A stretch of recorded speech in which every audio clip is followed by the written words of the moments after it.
I just recently found a few things that were sort of working. So there was hope. Hello, For everybody. instance, Good morning. therapy. I'd I'm followed not through on Willie's feeling suggestion, particularly and in while a I hadn't good found the mood. therapist I I'm liked, not cross simply though. speaking to a few I had opened feel my mind to tired. possibilities. Also, one therapist said offhandedly that I was clearly suffering from post-traumatic stress, and that rang a bell. It got me moving, I thought, in the right direction. Another thing that seemed to work was meditation.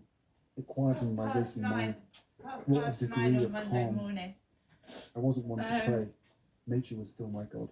The But family in my next worst door, moments, they're in, I'd shut my eyes and be still. and if I Sometimes keep I'd quiet also ask for and I help, don't move, though I was never there's sure nothing. whom I was asking. So I've Now put and then I felt the Princess presence of an Diana answer. on Audible in the living Psychedelics room. did me some It's good not as well. on loud, I'd experimented with them over the years, and you can for hear a fun, kid going, but now I'd begun to use them therapeutically, medicinally. They didn't simply allow me to escape reality for a It's while. like they're They right let up me against my redefine wall, reality. listening. That's what it Under feels the like. influence of these substances, I was able to let go of rigid preconcepts, to see that there was another world beyond my heavily filtered senses, a world that was equally real and doubly beautiful, a world with no red mist, no reason for red mist. There was only truth. After the psychedelics wore off, my memory of that world would remain. This is not all there is. All the great seers and philosophers say our daily life is an illusion. I always felt the truth in that. But how reassuring it was after nibbling a mushroom or ingesting ayahuasca to experience it for myself. The one remedy that proved most effective, however, was work. Helping others, doing some good in the world, looking outward rather than My mum in. hasn't rung so That was the far. path. I know I'm not going Africa up there and today Invictus, because we these had long discussed been the that causes last closest to night. my heart. My But mum now I had wanted to said to dive in me she'd deeper. try and get something Over out the last into the year or so, post I'd today, spoken to and I helicopter said pilots, that, you know, veterinary surgeons, this rangers, ain't to do with and they all told money. me that It a war's isn't. on. A war to It's save this the planet. piss-taking business. you It's say? not very nice. Sign me up. And the cruelty aspect One of small it problem. as well. It's Willie. inhumane. Africa was Absolutely. his thing, he said. And he had the right to say this, or felt I'm just he going did to because make he was myself there. some breakfast, It was ever in his bullies. power to veto my thing, and he had every intention of exercising, even flexing, that veto power. We'd had some real rows about it, I told Teach and Mike. One day, we almost came to blows in front of our childhood mates, the sons of Emily and Hugh. One of the sons asked, "Why can't you both work on Africa?" Willie had a fit, flew at this son for daring to make such a suggestion. Because rhinos, elephants, that's mine. It was also obvious. He cared less about finding his purpose or passion than about winning his lifelong competition with me. Over several more heated discussions, it emerged that Willie, when I'd gone to the North Pole, had sadly been resentful. He'd felt slighted that he hadn't been the one invited.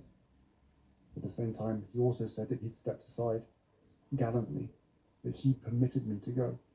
Indeed, that he'd permitted all my work with wounded soldiers. I let you have veterans. Why can't you let me have African elephants and rhinos? I complained to Tej and Mike that I'd finally seen my path, that I'd finally hit upon the thing that could fill the hole in my heart left by soldiering, in fact a thing even more sustainable. And Willie was standing in my way. They were aghast. Keep fighting, they said. There's room for both of you in Africa. There's need for you both. So, with their encouragement, I embarked on a 4-month fact-finding trip to educate myself about the truth of the Ivory War. Botswana, Namibia, Tanzania, South Africa. I went to Kruger National Park, a vast stretch of dry, barren land the size of Israel. In the war on poachers, Kruger was the absolute front line. Its rhino populations, both black and white, were plummeting due to armies of poachers being incentivized by Chinese and Vietnamese crime syndicates. One rhino horn fetched enormous sums, so for every poacher arrested, 5 more were ready to take their place. Black rhinos were rarer, thus more valuable. They were also more dangerous. As browsers, they lived in thick bush, and wading in after them could be fatal. They didn't know you were there to help. I'd been charged a few times, and I was lucky to get away without being gored. Tip: always know the location of the nearest tree branch, because you might need to jump onto it. I had friends who'd not been so lucky. White rhinos were more docile and more plentiful, but perhaps wouldn't be for long because of that docility. As grazers, they also lived in open grassland, easier to see, easier to shoot. I went along on countless anti-poaching patrols. Over several days in Kruger, we always got there too late. I must have seen 40 bullet-riddled rhino carcasses. Poachers in other parts of South Africa, I learned, didn't always shoot the rhinos. Bullets were expensive, and gunshots gave away their position. So they'd dart a rhino with a tranquilizer, then take the horn while the rhino was asleep. The rhino would wake up with no face and stumble into the bush to die. I assisted on one long surgery on a rhino named Hope, repairing her face, patching the exposed membranes inside the hole that once cradled her horn. It left me and the whole surgical team traumatized. We all wondered if this was the right thing for the poor dog. She was in so much pain, but we just couldn't let her go. Chapter 84. In a helicopter over Kruger one morning, we flew in long, loopy circles, searching for the telltale signs. Suddenly I spotted the most telltale sign of all.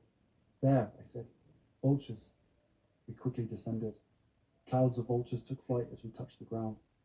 We jumped out, saw frantic footprints in the dust, shell casings glinting in the sun, blood everywhere. We followed the trail into the bush and found a huge white rhino, a gaping hole where her horn had been hacked. There were wounds all along her back, 15 craters by my count. A 6-month-old baby